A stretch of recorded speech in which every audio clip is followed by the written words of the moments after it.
നമസ്കാരം. Asia live ടിവിയുടെ എപ്പിസോഡിലേക്ക് എല്ലാ മനഃപ്രേക്ഷകർക്കും സ്നേഹം നിറഞ്ഞ ഹൃദയം നിറഞ്ഞ സ്വാഗതം. ഇത് നമ്മുടെ വിഷയം മരിച്ചവരെ സ്വപ്നം കണ്ടു കഴിഞ്ഞാൽ എന്ത് ചെയ്യണം എന്നുള്ള നമുക്കൊരു പ്രശ്നം വെക്കാൻ വന്ന ഒരാൾ ചോദ്യമായിട്ട് ചോദിച്ചു. അപ്പോൾ ഇതേ സംശയമുള്ള ധാരാളം പേരുണ്ടാവുമെന്നറിയാം. അതുകൊണ്ടാണ് ഒരു എപ്പിസോഡായിട്ട് നമ്മളത് ചെയ്യാമെന്ന് കരുതിയത്.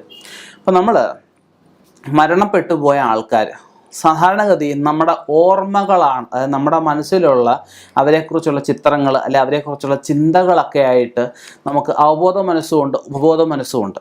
നമ്മൾ അങ്ങനെ ആ ഉപബോധ മനസ്സിൽ നിന്ന് അവബോധ മനസ്സിലേക്ക് പോയി സ്വപ്നമായിട്ട് നമുക്ക് വരുന്ന ഒരു അവസ്ഥയുണ്ട്. അത് സാധാരണ എല്ലാവർക്കും സംഭവിക്കാറുണ്ട്. നമുക്ക് സ്നേഹമുള്ള ആൾക്കാരൊക്കെ മരണപ്പെട്ട് കഴിയുമ്പോൾ അവരെ സാധാരണഗതിയിൽ നമ്മൾ സ്വപ്നത്തിലൂടെയൊക്കെ നമുക്ക് അവരുടെ ഫോട്ടോ കാണുമ്പോഴും അവർ ഉപയോഗിച്ച വസ്തുക്കൾ കാണുമ്പോഴും ഒക്കെ രാത്രിയിൽ അവരുടെ ചിന്തകൾ നമുക്ക് സ്വപ്നങ്ങളായിട്ട് വരാറുണ്ട്. നമുക്ക് ചില അവസ്ഥകളിലൊക്കെ നമ്മൾ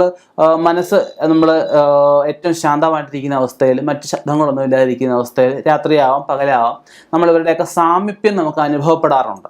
അപ്പം ഇങ്ങനെയുള്ള പിതൃക്കളുടെ അല്ലെ മരണപ്പെട്ടു പോയവരുടെ സാമീപ്യം അല്ലെ അവരുടെ ആ ഒരു ചിത്രങ്ങൾ, അവരുടെ ഓർമ്മകളൊക്കെ നമുക്ക് സാധാരണഗതിയിൽ വരുന്നതിന് നമ്മൾ ഭയപ്പെടുകയോ അല്ലെ അതിനെപ്പറ്റി ഉത്കണ്ഠപ്പെടുകയോ ചെയ്യേണ്ട ആവശ്യകതയില്ല.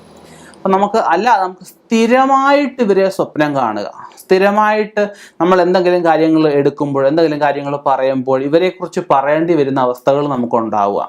ഇതൊക്കെ നമുക്ക് അവർക്ക് ഗതിയില്ലാതെ നിൽക്കുന്ന അവസ്ഥയാണ്, അല്ലെ അവർ മോക്ഷമില്ലാതെ നിൽക്കുകയാണ് നമ്മളവിടെ കണക്കാക്കണം.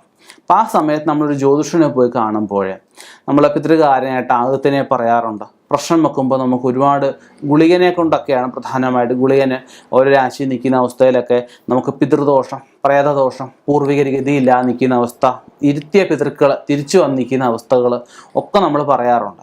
നമുക്ക് ആ ഒരു പിതൃക്കൾ തിരിച്ചു വന്ന് നിൽക്കുന്ന അവസ്ഥയൊക്കെയാണെങ്കിൽ ഗുളിക നീചാവസ്ഥയിലൊക്കെ വരാറുണ്ട്. അതിൽ പിതൃക്കൾ നമുക്ക് ശാപമായിട്ട് വരികയാണെങ്കിൽ ചിലർ പറയും, എൻ്റെ മരിച്ചുപോയവർ കുഞ്ഞുങ്ങളുടെ വിവാഹം കാണാനല്ലേ ആഗ്രഹിക്കുന്നത്, അല്ലെ കുഞ്ഞുങ്ങളുടെ ജോലിക്കായിട്ടല്ലേ, കുഞ്ഞുങ്ങളുടെ ഉന്നമനത്തിനല്ലേ ആഗ്രഹിക്കുന്നത് വിചാരിക്കും.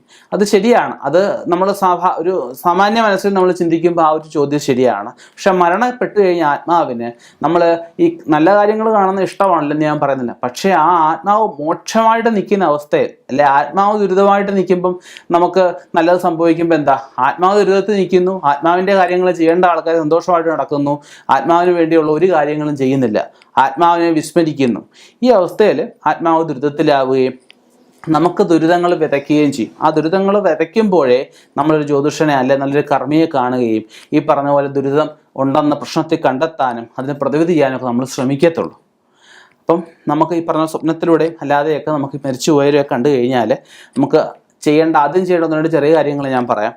പിതൃബലി മുടങ്ങിയിട്ടുണ്ട്, ആ പിതൃബലി നമ്മൾ ചെയ്യുക. മുടങ്ങിയിട്ടുണ്ടെങ്കിൽ ഒരെണ്ണം മുടങ്ങിയാൽ നമ്മൾ 2 എണ്ണം ചെയ്യണം എന്നാണ് പറയപ്പെടുന്നത്. പിതൃബലിയോടൊപ്പം പിതൃപൂജ, തിലഹവനം മുതലായ കാര്യങ്ങളൊക്കെ നമുക്ക് മരണപ്പെട്ടു പോയ ആരുടെയെങ്കിലുമൊക്കെ പേരും മരിച്ച നക്ഷത്രമൊക്കെ അറിയാമെങ്കിൽ അതൊക്കെ വെച്ച് നമുക്ക് ചെയ്യാം. അതിനുശേഷം നമുക്ക് ജ്യോത്സ്യനെ കണ്ട് അവർ തൃപ്തിയായോ എന്നോട് നമ്മൾ നോക്കണം. നമുക്ക് തൃപ്തിയായെങ്കിൽ പിന്നെ വേറെ ഒന്നും ചെയ്യേണ്ട ആവശ്യകതയില്ല.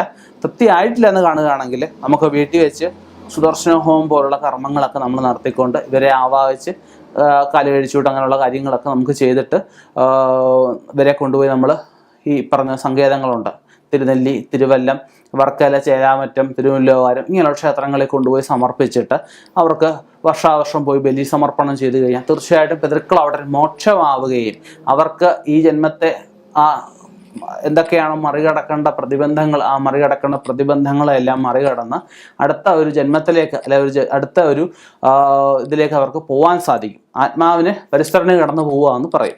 അപ്പം ആ ഒരു കടന്നു പോകാൻ സഹായിക്കുന്ന ഒരവസ്ഥ നമ്മൾ ജീവിച്ചിരിക്കുന്നവർ അവർക്ക് വേണ്ടി ചെയ്തു കൊടുക്കേണ്ടതായിട്ടുണ്ട്.